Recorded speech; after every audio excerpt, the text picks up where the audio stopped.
السلام علیکم ورحمۃ اللہ وبرکاتہ۔ کیا حال ہے آپ لوگوں کا؟ امید کرتی ہوں کہ اللہ تعالیٰ کے فضل و کرم سے آپ ایمان کی بہترین حالت میں ہوں گے۔ تو جیسا کہ آپ لوگ جانتے ہیں کہ الحمدللہ ہم لوگوں نے آسان تجوید کورس تطبیق کے ساتھ، جس میں بہت سارے اس کورس کے اندر ہم نے قواعد سیکھے، اس کے مخارج اور ساتھ ہی اس کی صفات کو بھی جانا۔ اب تھوڑا سا میتھڈ جو ہے وہ چینج کر دیا ہے، تو لہٰذا اب انشاءاللہ تعالیٰ سورہ الاعراف کے بعد ہماری جو سورت ہے وہ ہے سورہ الانفال۔ تو اس سے پہلے سورہ الانفال سے پہلے میں نے سورہ الفاتحہ کا جو ترجمے کے ساتھ میں نے وہاں پہ باقاعدہ طور پہ آپ لوگوں کو لفظی وضاحت بھی ساتھ میں بتا دی تھی۔ تو چلیے باقاعدہ طور پہ ہم اگلا آغاز کرتے ہیں سورہ الانفال کا۔ رب اشرح لي صدري ويسر لي أمري واحلل عقدة من لساني يفقهوا قولي۔ أعوذ بالله من الشيطان الرجيم، بسم الله الرحمن الرحيم۔ شروع اللہ کے نام سے جو بڑا ہی مہربان اور نہایت رحم فرمانے والا ہے۔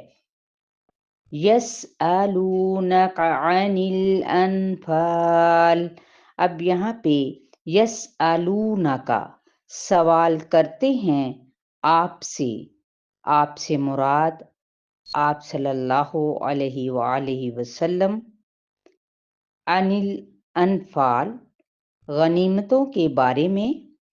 انفال نون فا لام اس کا روٹ ورڈ ہے، نفل کی جمع ہے، زائد چیز جو کہ فرض سے زائد ہو، اس کو غنیمت بھی کہا جاتا ہے، اور اسلام کی اصطلاح میں اس مال کو انفال کہا جاتا ہے جو کہ جنگ میں ہاتھ لگے،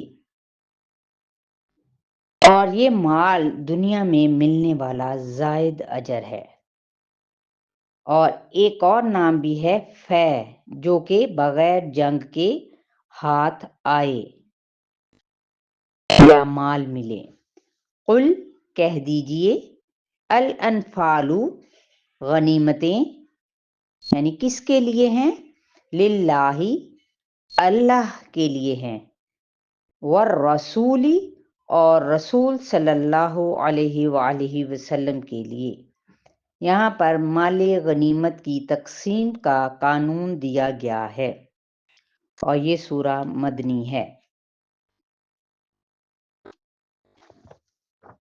فاتقوا اللہ واصلحوا ذات بینکم، فاتقوا پس ڈرو، اللہ اللہ تعالی سے، واصلحوا اور اصلاح کرو، ذات کی، بینکم اپنے درمیان، مراد آپس کے تعلقات کو درست رکھو، مضبوط کر لو۔ وَأَطِیعُوا اور اطاعت کرو، اللہ اللہ تعالیٰ کی، وَرَسُولَہُ اور اس کے رسول کی، ان کنتم مؤمنین ان اگر، کنتم ہو تم، مؤمنین ایمان لانے والے، یعنی ان تینوں چیزوں کو ایمان سے منسلک کر دیا گیا۔ کون سی تین باتیں ہیں؟ تقوی، نمبر 2 آپس کے تعلقات کو درست کرنا، اصلاح کرنا، نمبر 3 اللہ اور اس کے رسول کی اطاعت۔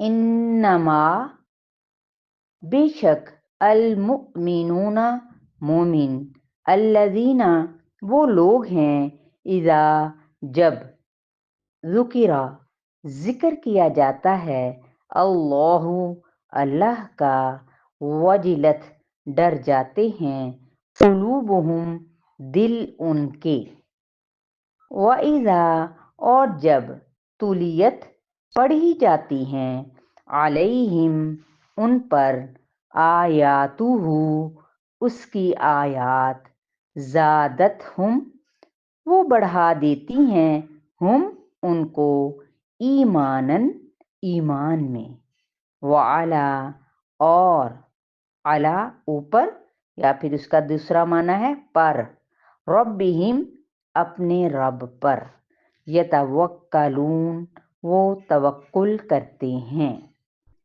انما المؤمنون الذین اذا ذکر اللہ وجلت قلوبهم إذا ذكر الله وجلت قلوبهم وإذا تليت عليهم آياته زادتهم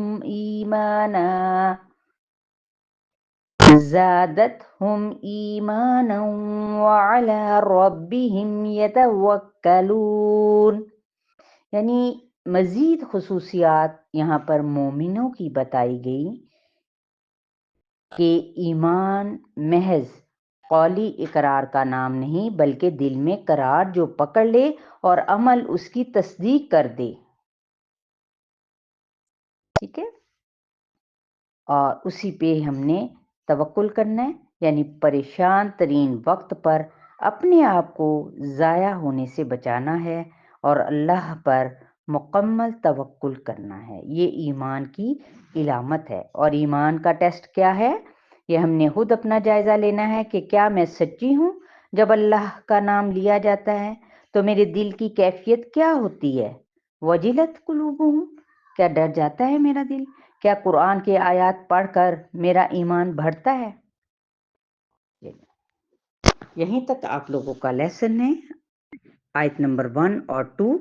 آپ لوگوں نے اپنا فیڈ بیک لازمی دینا ہے کہ یہ نیا انداز آپ کو کیسا لگا، اور اس کی وضاحت ہلکی پھلکی سی بھلے لیکن الحمدللہ انشاءاللہ آپ لوگوں کو سمجھ ضرور آئے گی لفظی معنی کی۔ السلام علیکم ورحمۃ اللہ وبرکاتہ۔ شیئر کرنا ہرگز مت بھولیے اور اپنا فیڈ بیک، اور جو نئے آنے والے لوگ ہیں وہ میرے اس چینل کو لازمی سبسکرائب کریں۔